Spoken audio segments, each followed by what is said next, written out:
there, my name is Farah and welcome back to my YouTube channel where tonight we'll be talking about 90 Day Fiance Happily Ever After episode 2 of whatever goddamn season. This is gonna be a weird video and I'm telling you why. A, the framing is crazy and I'm wearing a dark lipstick that I don't really like. I just bought sight unseen, and then I tried it on just now and I don't know how I feel about it, and it's in the middle of spring and it's like literally goth, but I'm gonna wear it for you and then you tell me in the comments if you like it. That's how that works. So they're doing some crazy things with 90 Day now. Like they know they have a hit on their hands, and so the pillow talk thing is crazy. The where are they now things are crazy because I watched all the videos on the app. What now is so funny, just like, what now? We've been on TV through this, so why not just keep being on TV, I guess? But I'm so super excited about 90 Day the Other Way, which is, of course, Americans going to foreign countries and like seeing if their long distance relationships are going to work. Yeah.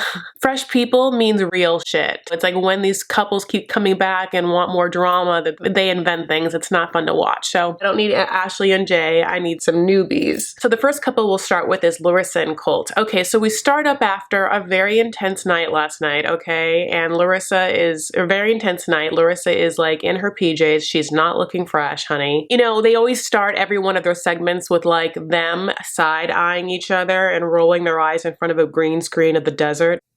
So Larissa doesn't want to talk in front of Colty and Debbie. Like she's like, let's go interview me in the car and I'll say what I can't say in front of them, which is basically like Debbie manipulates Colty and everyone's against her. And if she does anything or breathes the wrong way, they can just call the cops and get her deported. And she's living in some sort of hell. Can I be honest? Yeah, I could see that. It's a fucking shit show over there. It's like Grey Garden's Infinity Wars over there. I mean, she just says that both of them are really mean to her and she can't deal because she can't even do anything. You know, I feel so bad for her. Then she comes in the house and like Colty and Debbie are awkward as fuck. Debbie's like, just kidding, I think you should get a new ring. Bitch. Colty's like, hi, baby. Hi, baby? Fuck you. Get some air conditioning. So after that, Colty and Debbie need some much needed sustenance. They go on a Colty mommy date at a very authentic Mexican restaurant. And Debbie's straight up like, I need margs intravenously. And I'm like, yeah, give me some as well, like to watch this. They say they both miss their one-on-one time together. You still live together. And Larissa's not talking to really either one of you. You guys are supposed to separate. Don't fucking live together. I mean, this is like a masterclass in codependency. Debbie just says it's a roller coaster, honey, and she needs off. She can't deal with it anymore. Then it's back to the apartment, back to this like Sartre's no exit for them where they're all three hating each other and living in this place. I mean, I don't know. And Larissa's outside like on the patio, like it's the day of her trial and Colty's like, come in and have some breakfast. He's fucking chowing down. I don't even know, a Denver omelet, like some breakfast Sammy. He's like, eat, eat. And she's like, I can't eat. You've never been in jail. It's a very dark, coldy place. Colty, you've never known. It's dark and coldy, so I can't eat. She's just very suspect of him because he lied. He said that he didn't say anything to the cops, and then he said a whole bunch of shit to the cops, and that even though he wasn't going to press charges, the cops are the ones pressing charges now. She's like, what did you tell them? Like, why would you say everything? Like, you know, if you know it's going to hurt me. And he's like, because he's a manipulative and wants her gone. You know, like he knows what he holds over her now. And then he's like, oh, I can't go with her to her trial day because if I'm there, they could call me up as a witness and then I would have to testify against her, and, you know, it wouldn't be good because she's a whole, you know, like he's like inferencing that the truth would set her not free. The truth would deport her. It's a real shitty situation for Larissa. Don't matter if it's saintany or victimy, it's out of my control. Colty just is like, I want the best outcome for the trial. Not saying he wants Larissa like innocent. I picked up on that. I was like, oh, fucking beast. He wants her gone. Debbie wants her gone. Everyone wants her gone. Debbie wants her gone is still driving her to the courthouse. Why? They're so cheap. They have no money. Like they can't just get someone else to drive her. Like there's no Uber X. Honey, that's a tense car ride. Poor Larissa. But you know where Larissa ends up going, honey, in some pink hot pants. Makes her feel good. So the next couple is Nicole and AZAN. AZAN. Nicole, as we know, is living with her bro and sis because she can't live by herself. She doesn't make enough money. She has May. That's what's happening. And every time she coughs and a dime falls out, she like sends it to AZAN. She's like, right now, AZAN and I are having problems in our relationship. And it's like, girl, always. Always and forever, you and having problems. There's no diff from when we first met you, and you were having problems then, and 4 years later, you still having problems now, but that May is cute. May is cute. She's wearing like a rose shirt, such a pattern that it's very Queen of Hearts. It's very like Alice in Wonderland. Off with her head. So she gets this idea, honey. She wants to see AZAN, okay? All right, so then she's like, you can't come here, you don't have a visa. My visa expired over there. So what we should do is just meet somewhere else, some other great place where you don't need a visa and I can just go there. Except this is the second time they've tried that. The first time they tried that, the country they picked was South Korea. So he got on a plane to South Korea. She paid for it. And even though he doesn't need a visa, when he got there, they denied him entrance and then just sent him on a plane fucking back home. And producers are like, why was he denied, Nicole? And she's like, I don't know.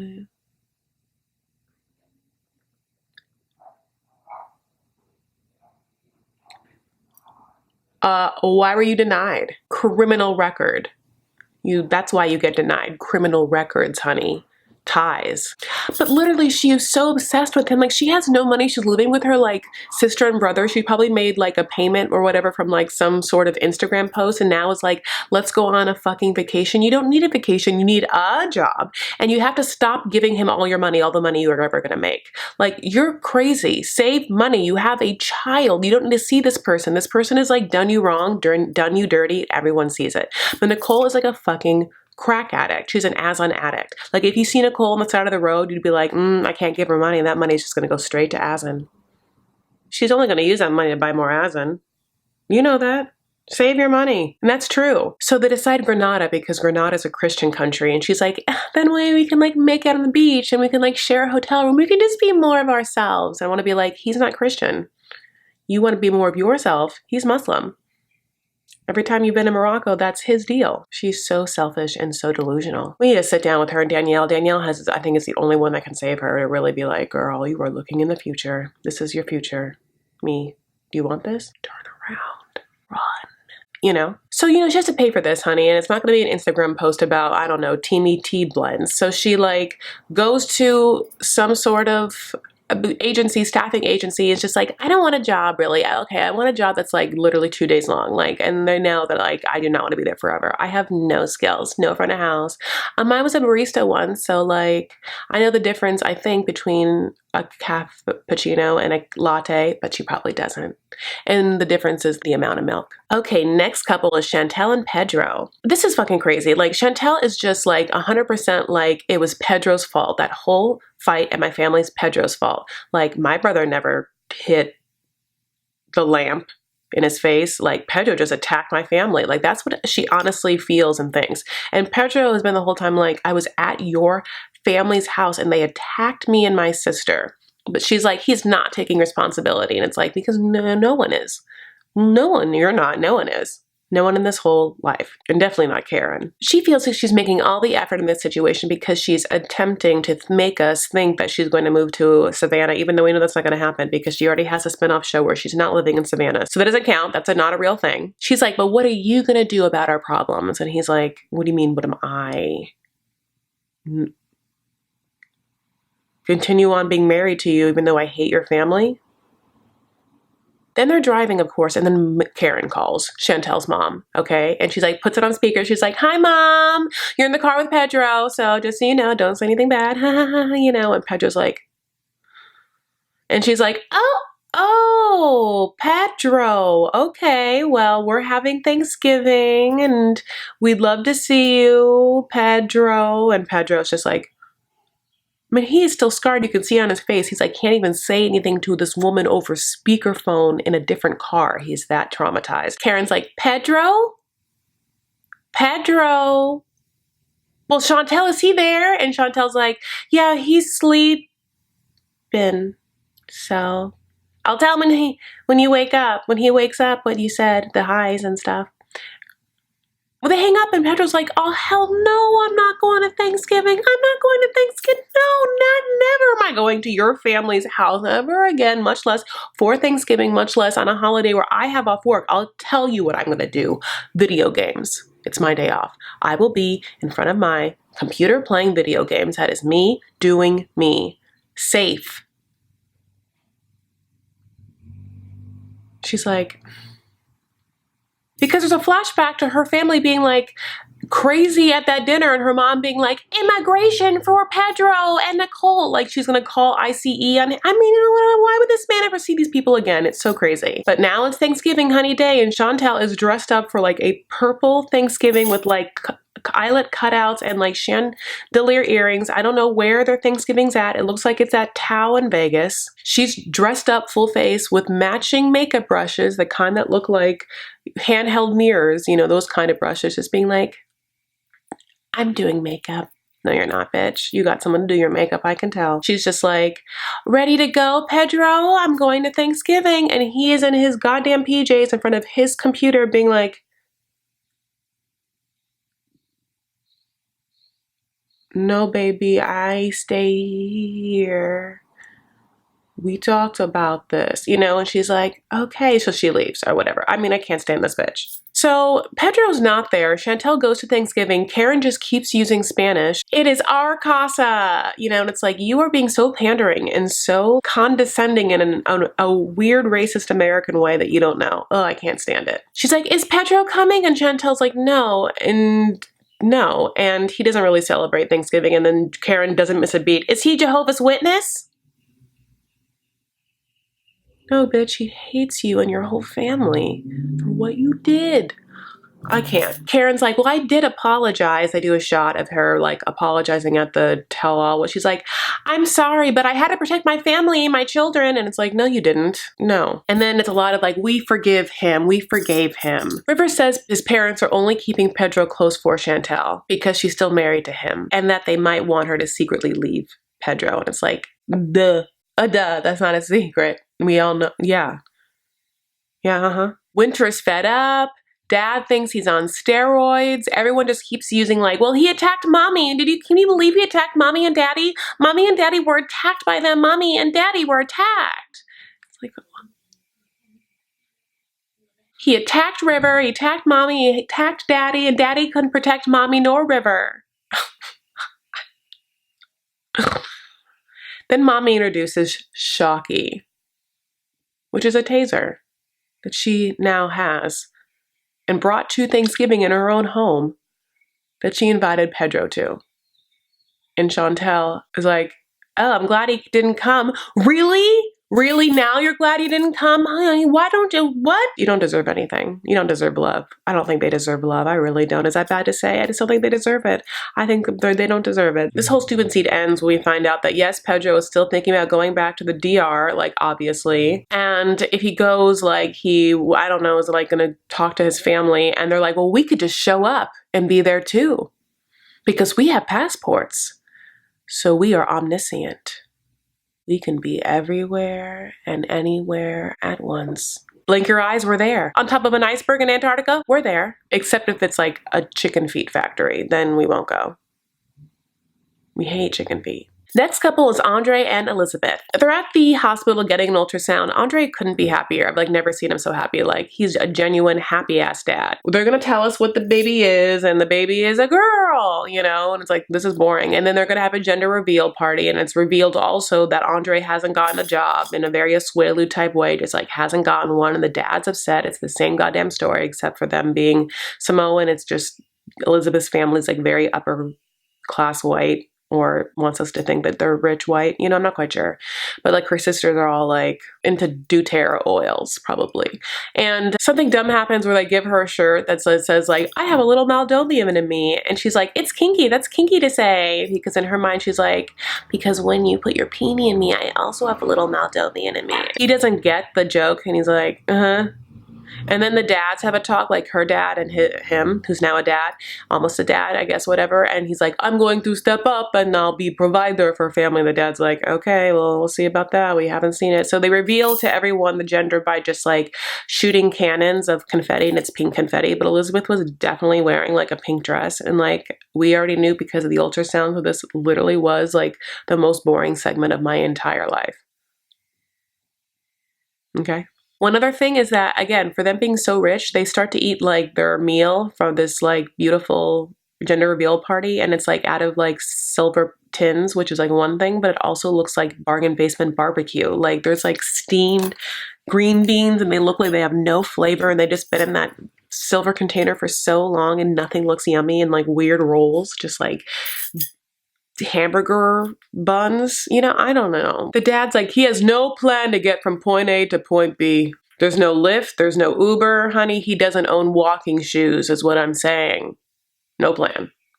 Okay, next couple is Paula and Russ. And I thought the other segment was boring, but this segment was even boringer.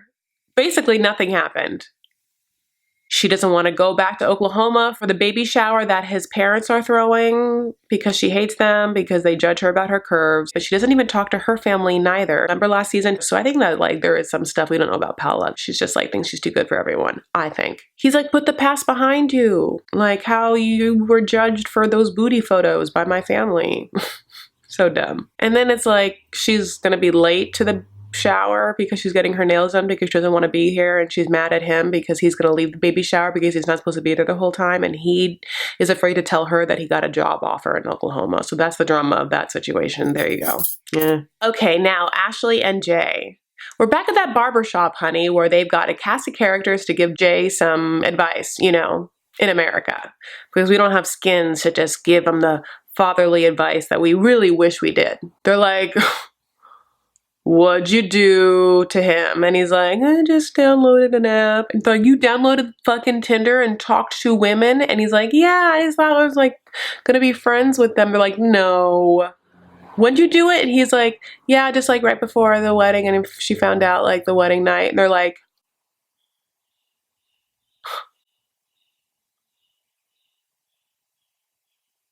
damn. Okay, Reggie, go tell your mom you like your haircut. Because literally they're like cutting also the hair of two junior high people. Like one is not nary 12. I don't even know if that's junior high. It's just so funny to me. I also think that Ashley and Jay are like fake beyond fake beyond fake. So everything is fake and this is fake. And that's why they've had to hire some fun, colorful characters, because these people are so boring and so fake. They like didn't have anything to do except talk about the fake things they've already done. You know what I'm saying? That's like some Real Housewife stuff where they have to talk about the drama with other people so that you just rehash the same drama, and that is how they make scenes and contents. I see you. Jay is just like, look, my dad is Gialis or Gialis or Gialis or whatever, but the word is like a player, so it's just in my genes to be this, you know? And she's like, well, this gal is not into it. That's such a stupid joke. But basically, Jay just like orders Chinese for her. Just makes her a plate of Chinese and is like at her house and is like, step one, getting back in your good graces. She's like, it's gonna take a lot more than Chinese, but that chow mein looks good. It's also revealed that they have been sleeping in the same bed for the kids. For the kids. Ashley has been still sleeping with Jay for the children so that they don't think anything is suspect. Because everything she does is for those kids, honey. For the kids.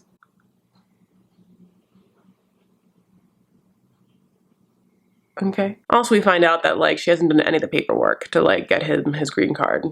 And she can just hang that over his head, like, just kidding, you know, which I kind of love. Puts the power back in her hands. There we are, lovers. Oh, we did it. We recounted the second episode. Thank you so much for being here, for watching this video. If you've subscribed to me, I love you so much. If you've thumbed up this video, thank you. If you hated this video, thumbs it down. Do you? That is what I care about. Thanks for interacting with me, commenting, liking. I'll get back to you. I always do. I can't wait to review the other eps of 90 Day Fiance and some of the spin-offs. I don't know exactly how to handle the what nows, but I'll figure it out. I can't wait to hear about how much you hate this lip color. If you want to follow me on Instagram and Twitter, I am at Chris L. Farah. The L is for liquid lip. That I tried. Anyways, take care of yourselves and each other. Stand up for what you believe and make art. Okay, bye.